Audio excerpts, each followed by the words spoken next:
तो अहंकार बहुत सूक्ष्म है और सद्गुरु ही हमें इसकी पहचान देते हैं। बहुत सूक्ष्म है।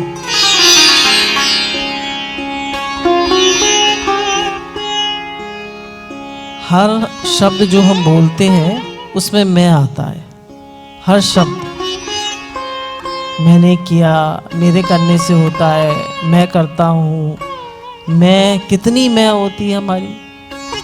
एक बार अमेरिका में खोज की गई कि सबसे ज्यादा शब्द कौन से बोला जाता है, तो खोज में निकला सबसे ज्यादा शब्द बोला जाता है आई, मैं। तो अगर हम देखें तो हमारी पूरी दुनिया मैं के अराउंड घूमती है, आई, मैं, जबकि शक्ति सारी परमात्मा की है, एग्जिस्टेंस उनकी है और हम करते हैं मैं। यही अहंकार है। जैसे कल बताया था कि ego is ageing out God, भगवान को भूल जाना और अपने को मान बैठना, यही अहंकार है।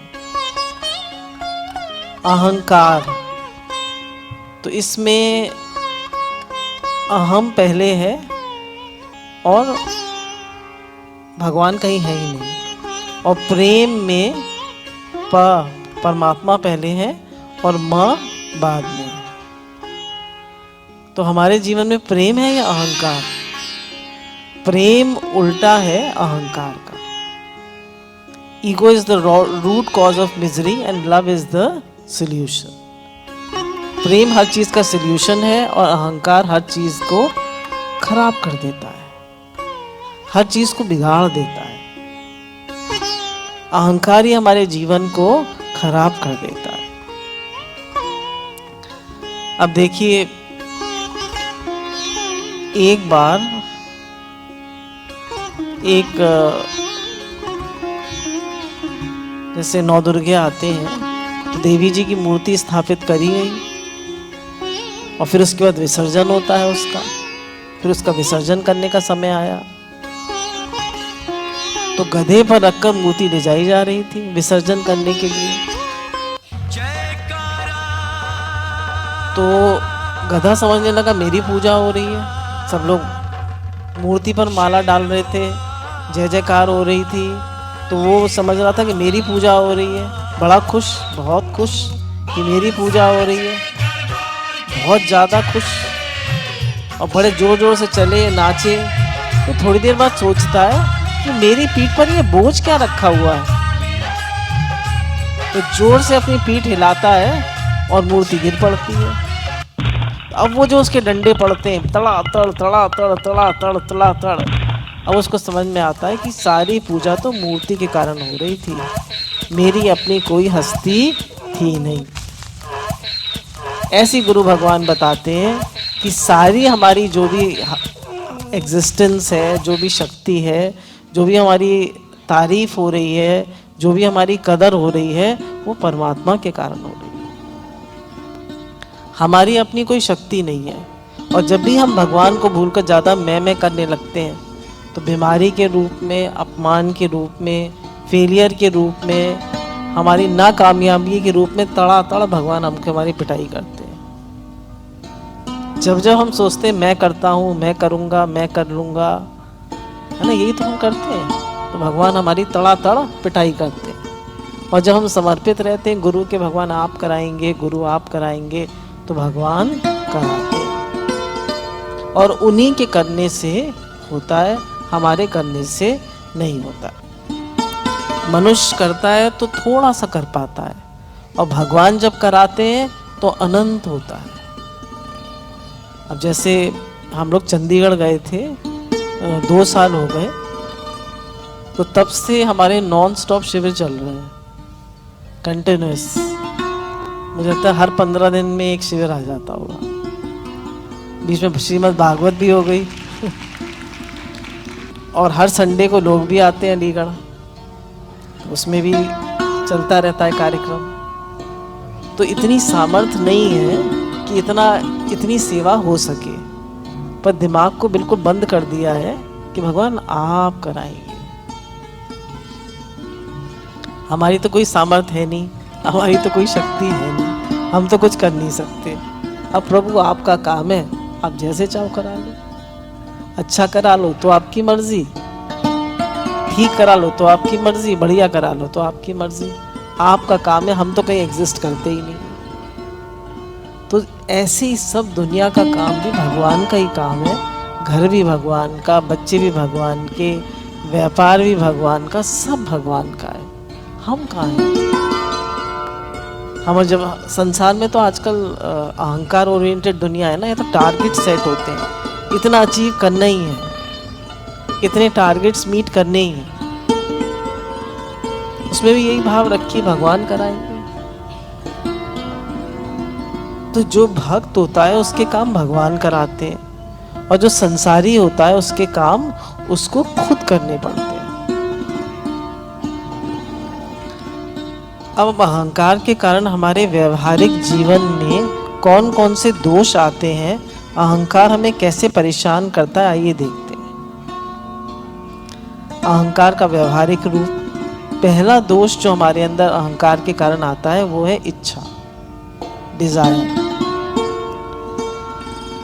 जब हम भगवान को भूल जाते हैं तो हमारे हृदय में अभाव आ जाता है, एक खालीपन आ जाता है, और उस खालीपन को हम पूरा करना चाहते हैं दुनिया की चीजों से, संसार के लोगों के प्रेम से।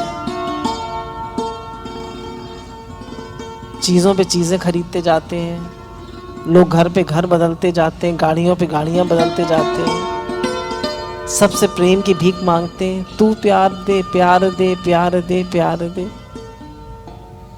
पर ना तो कभी प्यार की पूर्णता होती है, कितनी ड्रेसेस खरीद लो,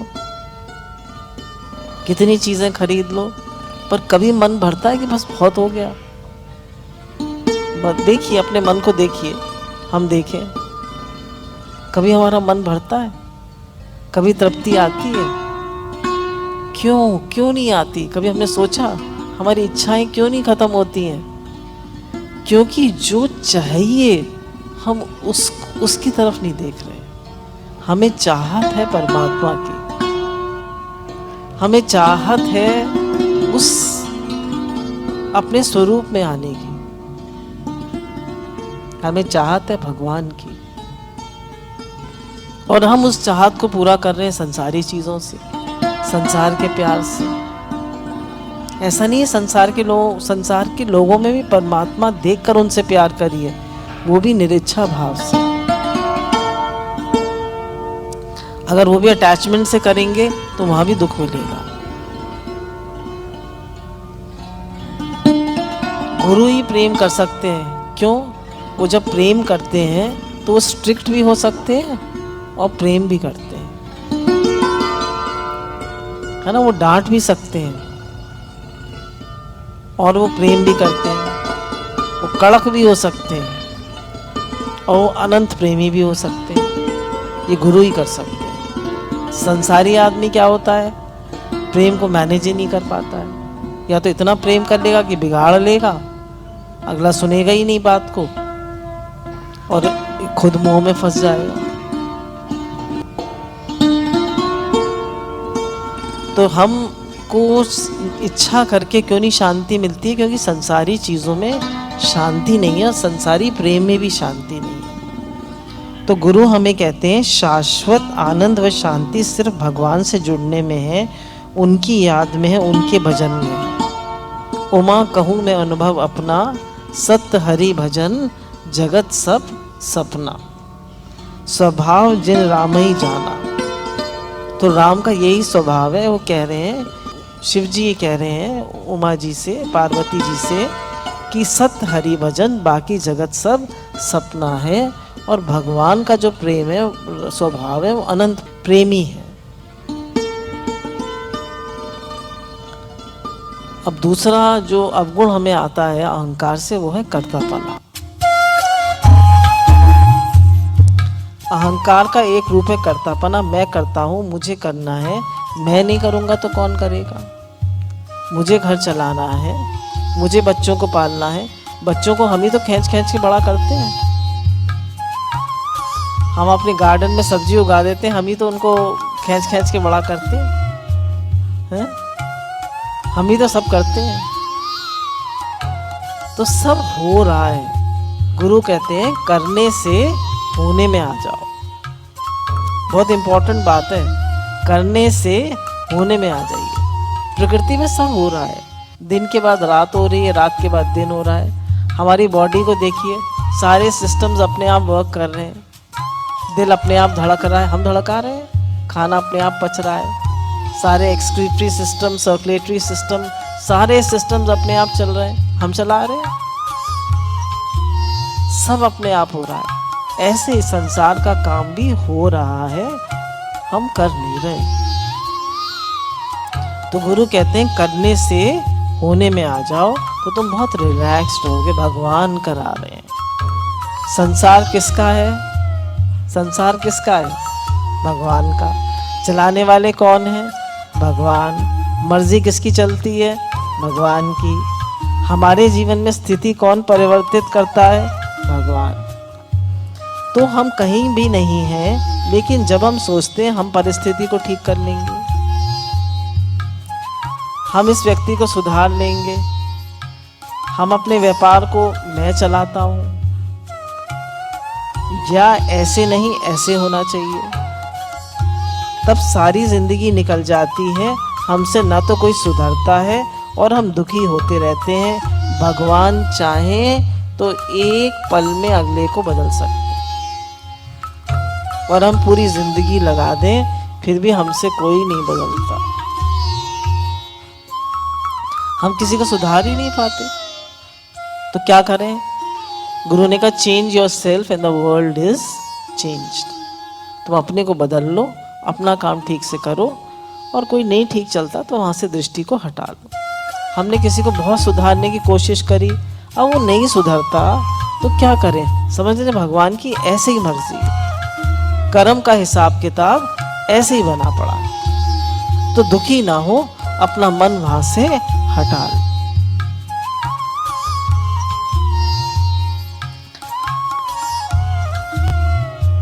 अब देखिए, हम अपनी दुनिया की गठरी अपने सर पे लेके चलते हैं या भगवान पर छोड़ते हैं। दो व्यक्ति ट्रेन में जा रहे थे, दोनों के पास बहुत भारी भारी सुंदर सुंदर क्रॉकरी थी। एक ने कहा बहुत कीमती क्रॉकरी है, कहीं गिर ना जाए, उसने तो सर पे रख ली। दूसरी ने उठाकर सीट पे रख दी। जो जिसने सर पे रखी हुई थी उसको एक नींद का झोंका आ गया, ट्रेन झटके से रुकी और उसका पूरा कार्टन था वो गिर गया और टूट गया।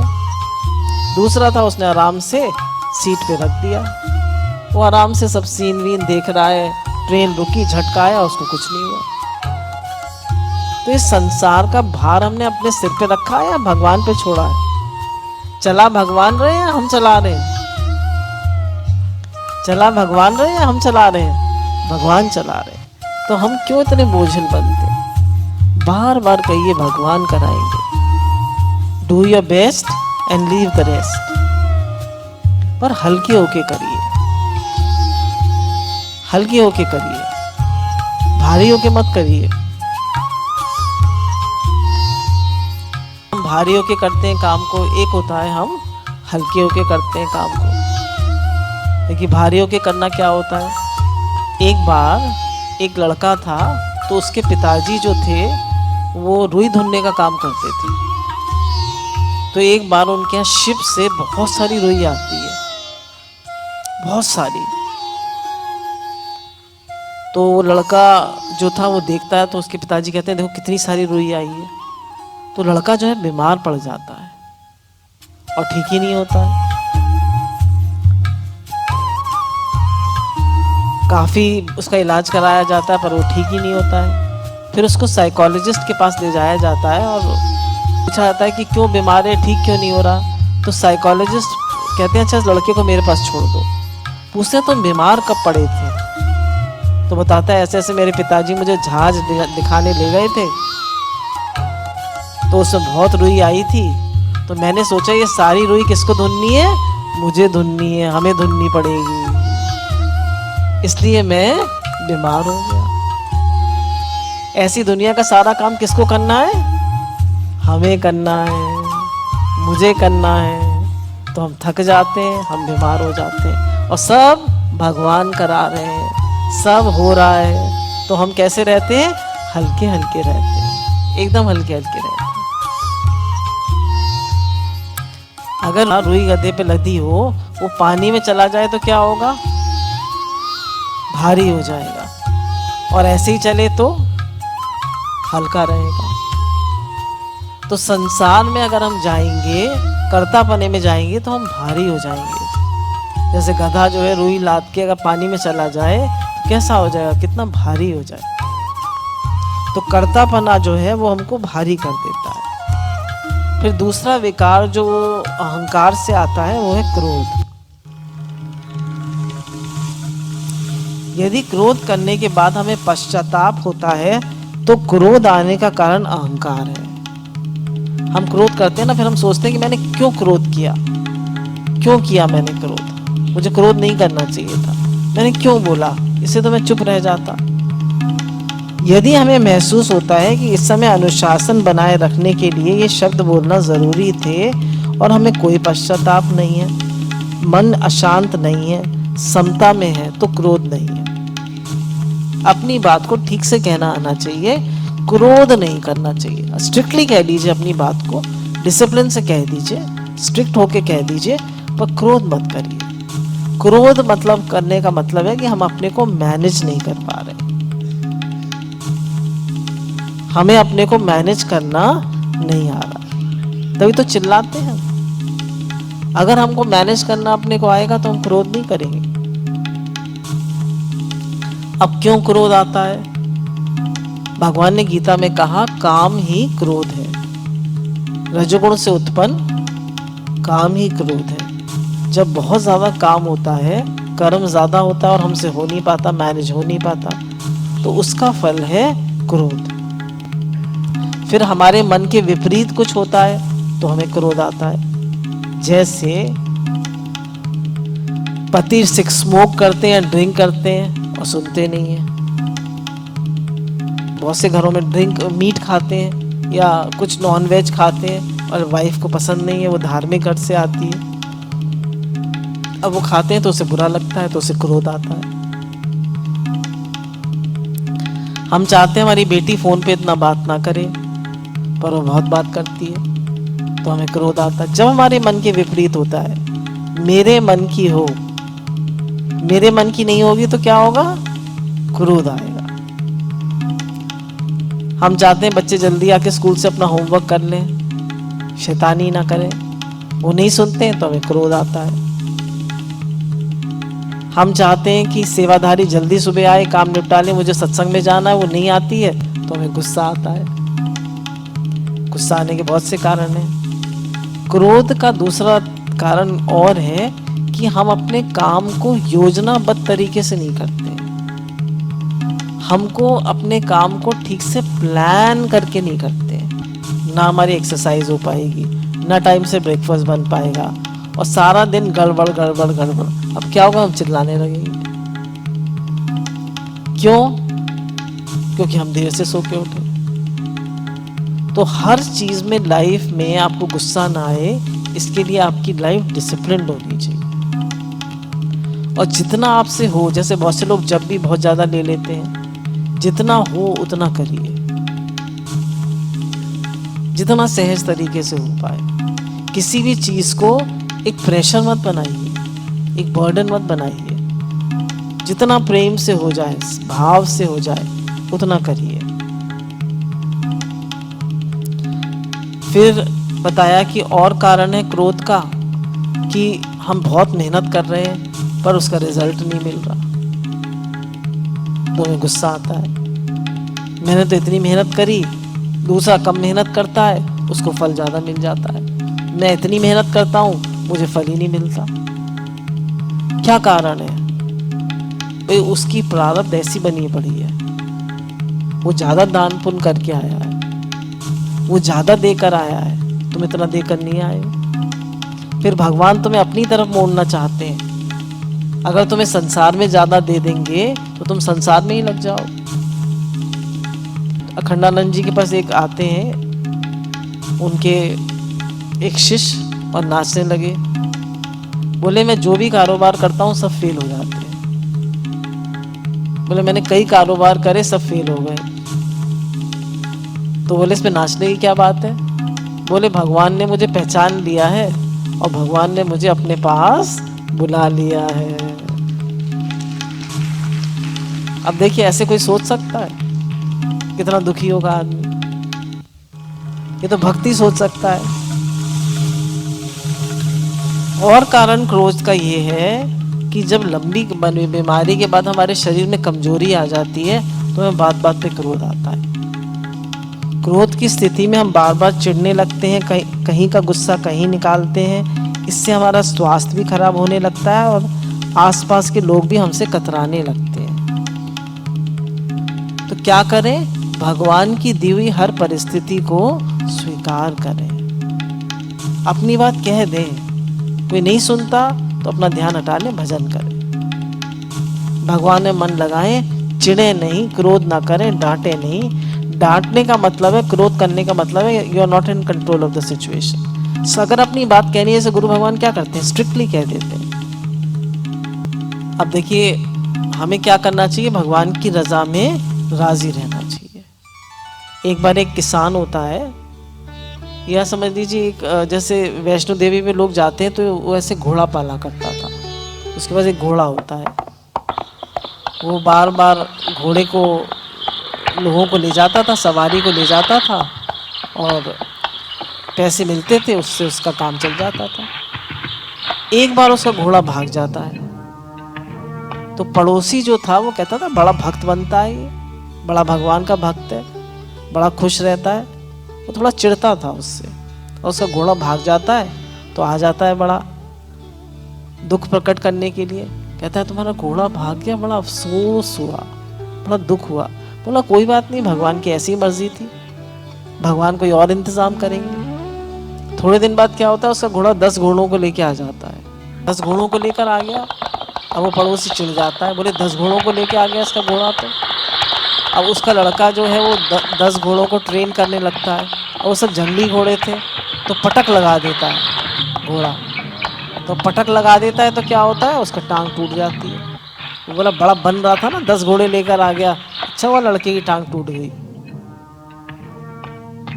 अब वो क्या, फिर उसके पास आता है, कहता है तुम्हारे लड़के की टांग टूट गई, बड़ा दुख हुआ। बोला कोई बात नहीं, भगवान की ऐसी मर्जी थी। अब देखिए, गुस्सा नहीं आ रहा, चिढ़ नहीं रहा। तभी क्या होता है, वहाँ युद्ध छिड़ जाता है। तो राजा ऐलान कर देता है कि जितने भी लोग हैं, जिसके भी जवान लड़का है, सब युद्ध में भर्ती हो जाए। अब जो पड़ोसी था उसके लड़के को युद्ध में भर्ती होना पड़ा। अब ये जो था जिसकी टांग टूट गई थी वो युद्ध में नहीं, उसको वो कैसे जाए? तो उसने कहा तुम्हारा लड़के की टांग टूट गई, तुम मजे में हो, और मेरे लड़के को युद्ध में जाना पड़ा, मुझे चिंता रही। तो देखिए, कभी हम खुश होंगे? कभी हम खुश होंगे? देखिए, जीवन में तो कोई ना कोई परिस्थिति आती और जाती रहेगी। तो जो भगवान का भक्त है वो हर परिस्थिति में खुश रहता है, वो वाह वाह करता रहता है, वो हाय हाय नहीं करता है। वो कहता है भगवान की हर बात में भलाई है।